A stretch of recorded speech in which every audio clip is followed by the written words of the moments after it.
Okay, I'm going to give you my opinion on this Riffe meetup cancellation situation.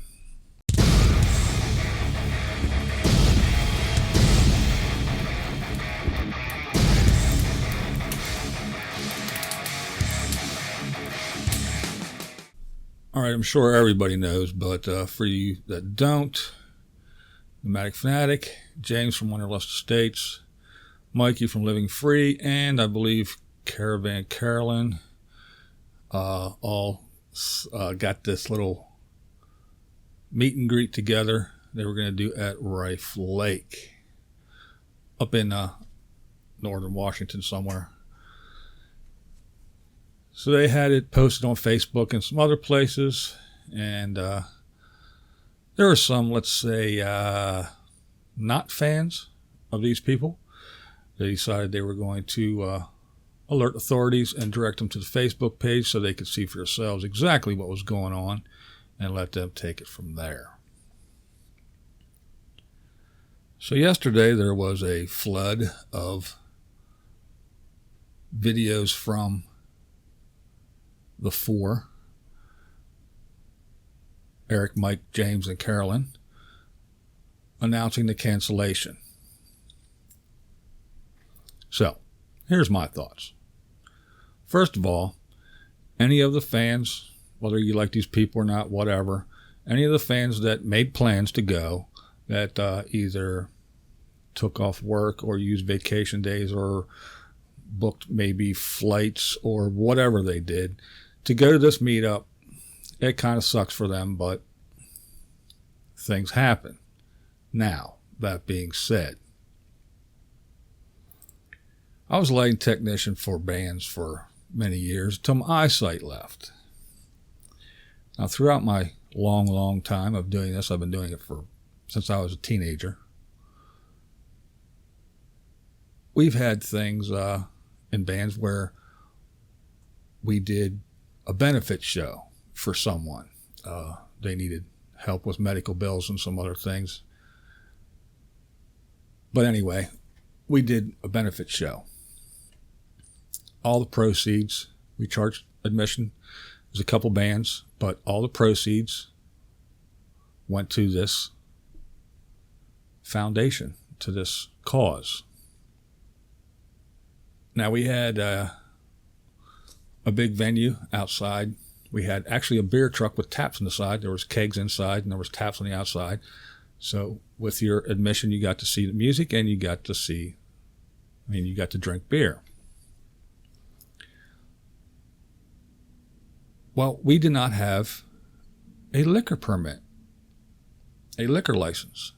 So therefore, we could not charge admission for this benefit because we were technically selling beer, because we were charging admission.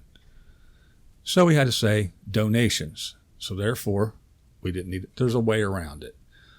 Not that we were trying to skate the system, but this was a benefit.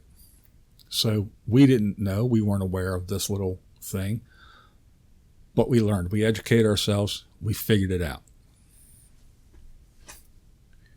Another time we had, just kind of like these guys want to do, it was just a meetup. Wasn't paid, it was just pretty much a party. We got a flatbed truck.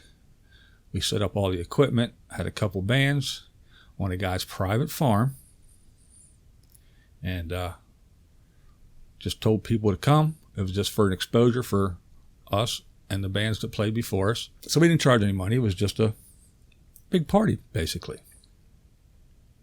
And pretty much the same thing that these guys ran into came up. Even though it was on private land, we still had to make sure that everyone was covered, i.e., people driving in, parking on this guy's land, digging ruts in the field, people throwing trash all over the place.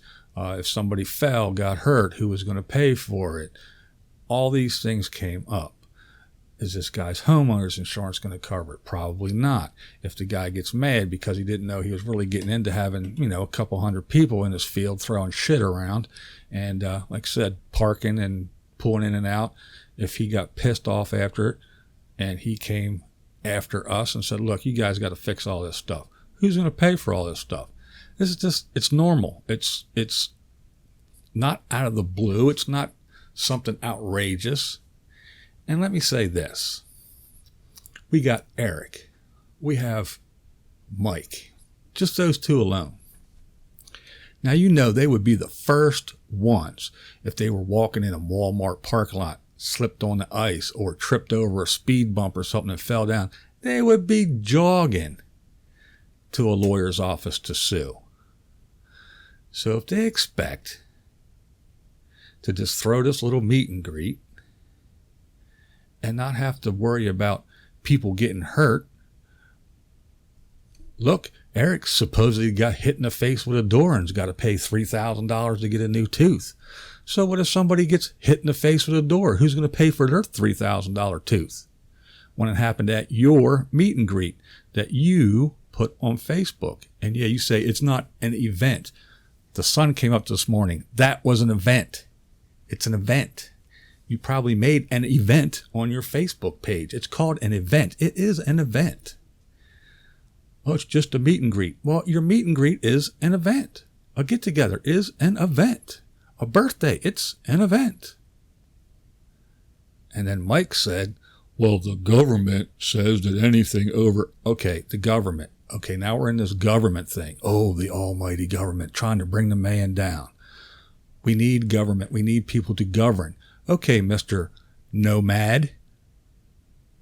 If the government doesn't have rules and the government doesn't allot so much of the taxpayers' money to those roads that you drive around on constantly to get around to go to all the fun places you go, who's going to fix the roads? Who's going to take care of the roads? You? Your drunk ass?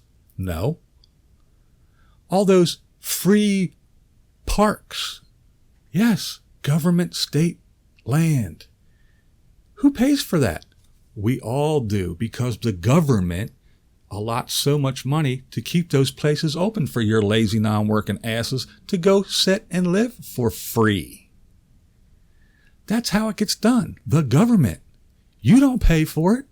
That's why you're there. Because your lazy, non-working ass don't pay for nothing.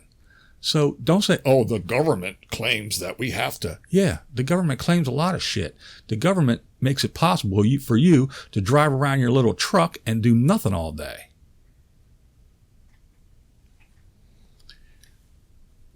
Now, because you're big YouTube stars, you think that you're above it all. Well, we're just having a meet and greet. All these people want to come see us. I'm a YouTube star. I should be able to do whatever I want. Get permits and dumpsters and stuff. I'm a YouTube star. Don't you know who I am? Well, how about this? If you're such big YouTube stars and you have all these fans, all these subscribers, all these Patreons supporting you and donating money, don't you think between the four of you, what is that?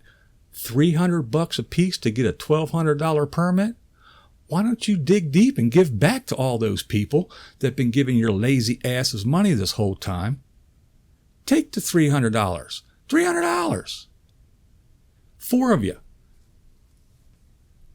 $1,200 for a permit. Split four ways. And you greedy asses that suck these people dry can't come up with $300 a piece to get a permit so you can have your little meet and greet for your big famous celebrity asses?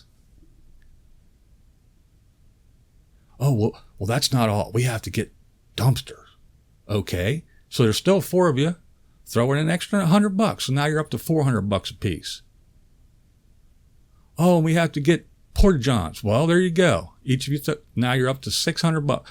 $600, $600 a piece. Each of you. So you can have your big meet and greet with all your fans because you're such huge celebrities. What's the big deal? Oh, I'm never doing this. Oh, this is horrible. I'm not speaking for nobody else but old Eric. I'm not speaking for the rest of people, but I'm never doing this again. Yeah, you're the one that makes the most money out of all four of you. With all your Patreon supporters and your crazy cat ladies and grumpy grandpas and sticker sales and all this other bullshit. You can buy scooters. You can buy drones. You can buy little RC trucks. You can go on tours to Budweiser. You can do all kinds of shit because of these people. and you want to have a meet and greet because you have so many fans, because you're so famous and so popular and so wonderful, but you won't dig into that money that they gave you and pull out $600, $700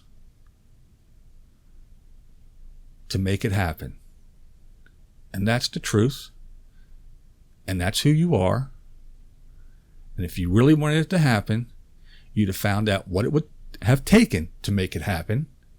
And between the four of you, you'd have scraped some money together that all these people were giving you for free for doing absolutely nothing, and you'd have made it happen. And this is Blind Views, and yes, that's the way I see it.